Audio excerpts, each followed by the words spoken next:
what it's like to be the bad man, to be the sad man behind blue eyes. No one knows what it's like to be hated, to be faded, to telling only lies.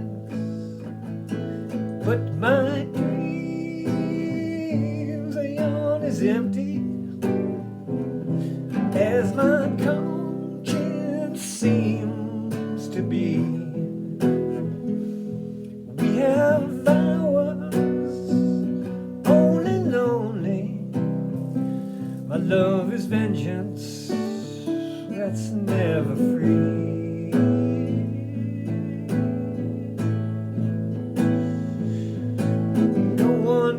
What it's like to feel these feelings like I do, and I blame you. No one bites back as hard on all of their anger. None of my pain and woe will show through. But my dreams are yawn as empty as my conscience seems to be. I have hours only lonely. My love is vengeance that's never free. Yeah.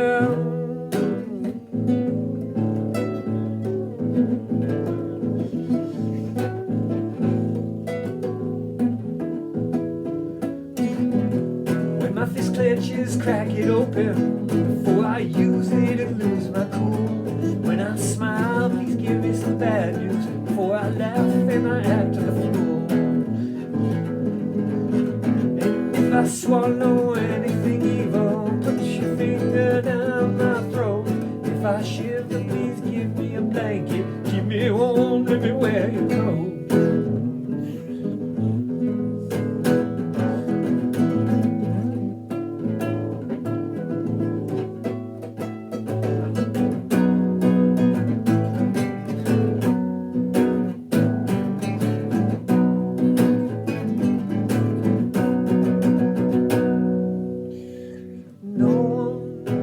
What it's like to be the bad man, to be the sad man behind blue eyes. The Who, Behind Blue Eyes, if you hadn't guessed, from Who's Next, 1971. Oh, there's someone there on the Book of Faces. Oh, just went away. Anyway, I saw you, I caught you. So has this ever happened? So I was checking my chat on the Book of Faces the other day, and suddenly I saw myself in my chat list. And what it was an introductory little chat, message from the Book of Faces itself, from Meta. It was a meta message from the Book of Faces. And it said, hi, your Facebook URL is this, and your Facebook email address is this, and don't forget to sign up for stars. Have you heard of the stars thing? So I did a little bit of research. I wasn't sure. It's just complex. It's sort of signing up to be eligible to get a little bit of some monetization. It seems to me a little bit like the Tube of Views super chat situation. And so what happens is that people can pre-buy stars and then award you one, and they're each worth 1 pence, as it was written in the documentation. Not 1 cent, not 1 penny, but 1 pence. And so you think I should do that? Would any of you be interested in pre-purchasing a carnet, as I would like to say, of prepaid stars to shoot my way? Anyhow. And did that happen to anyone else? That just happened the other day, and the date of the chat was from May of 2012, 17th, I believe, late at night. And that was when my buddy was twisting my arm to sign up for the Book of Faces in anticipation of the presidential election. I think it had something to do with that.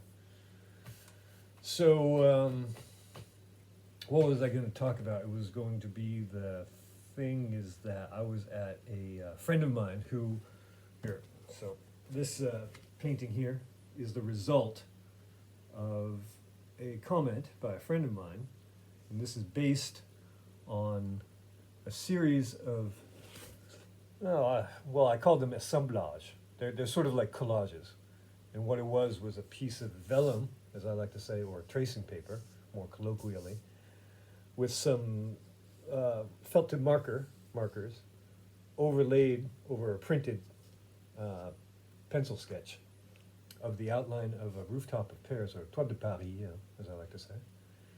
And that was what was called a studio accident. Anyway, it looked cool together. I was getting a show together, and I was running low on time, and I needed a bunch of more pieces, and so these were relatively automatic. And so I put those together, and then this was inspired by that composition, you see. It's two sets of tracings overlaid over one another. And so I called these the assemblage. But this, the ground for this, as I was editing the images, I thought, I wonder what that would look like reversed out. And just coincidentally, I had made some sauerkraut, and I used the juice to dye this paper. So this is actually sauerkraut juice. You can see there's some pretty cool little permutations there. You can't quite see in this light, but there's a nice green right around here somewhere. Where is it? Excuse me. It's right here. It doesn't come out in this light. We'll have to wait for brighter days. Oh, and speaking of that, wasn't it nice and sunny today in Paris? It really feels like spring a bit today. Chill settled in when the sun set. But all that to say is that the lady, my friend, who pointed out this example of an assemblage on my website, saying, I love it, I want that. And so what I did was I recreated it, and there's a print available at my Etsy store if you're curious. It's called paulbagnuloart. On Etsy, and you can go there and you can order yourself a reproduction on fine art paper of any size that you like. Or I have 5 different sizes available, from bitty to bigger. And so she invited me down to a Convoluted Connections art opening, which is not too far away, which is near Place de la République. And it was her friend's sister's boyfriend's friend was showing there, and this guy named McClay. And what his first name is, he's going to kill me. This will be the second reason for him to kill me, as you'll soon find out. Anyway, he does some really cool, it reminds me a bit of Bill Sienkiewicz, crossed between, who was that guy who did the Duran Duran covers? Not Amsel, but, Zoot! Okay, and he's going to kill me too if he's still alive. Anyhow, so I went down there and had a good little exposition saying hello to everyone, and I talked to the artist guy. He's from Scotland, and Glaswegian, massive dude, real friendly though, young guy. He just got a scholarship to study in Italy, which he's loving. And we had a nice conversation. We were talking about, I'm always interested in the technique about how the artists make their images. I was at a different vernissage earlier, and I asked the guy, well, how did you make this? He's like, well, how could I tell you I made it? And I'm like, no, I'm an artist too. I'm wondering how you get these marks on the pages. And so we had that. But anyway, I digress. I was talking with this guy down on the at his gallery, and we were talking about technique and so forth, and he really works the surface. He was talking about sandpaper, and apparently there's an agent that you can add to oil paint to make it dry within a matter of days, as opposed to weeks and months, and so on and so forth. And so the conversation sort of comes to a close, or there's plenty of people to talk to, so I didn't want to hog all his time. said, I'm going to go have a look around. I'm going to go check out those little ones. And so behind the refreshment table on the windowsill, and it was a stained glass window, oddly enough, on this windowsill. I guess that was for privacy. A lot of times here in Paris, I have frosted glass windows for privacy, because here's a little tip. When you live in Paris and you have a new neighbor move in to your building, you will see them naked. Just something to look forward to if you ever stay in here for a little time, because you just aren't aware of all the angles that the view can be seen. I've been guilty on either end of the equation, and so they must have had the stained glass, must have been installed or salvaged from an earlier time than just the sort of mundane frosted glass approach. And there's someone there on the Book of Faces again as well. Is that a repeat? Is that a return viewer? Do say hello. N'hésitez pas de dire un petit coucou à tout le monde là.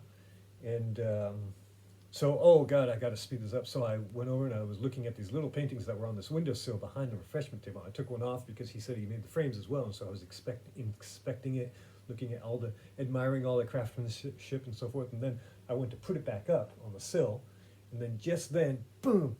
I don't know if you can see, but I've got two little cuts right here, and so the frame bangs me on the head, knocks my glasses off, but I've managed to catch it before it falls. And then I hear this big "oh!" And hey Jean, how you doing? Jeanne, as I like to say. And so I put it back onto the sill as quickly as possible and try to make it sit there, but it's not well balanced because the sill is at an angle and the frame is flat on the bottom and thick. And so it starts to tip again, and then the curator, the gallerist, comes up, and I hadn't even spoken to her before, and she starts scolding me, no one behind the table, no one behind the table, sir. Please, no one behind the table. So embarrassing. But later he came out and said, hey, you doing okay? Can I buy you a drink or something like that? Let's keep in touch. So everything worked out in the end. But does anyone want to invite me to our opening? I'd be delighted to attend. No one knows what it's like to be the bad man, to be the sad man behind blue eyes. 13 minutes.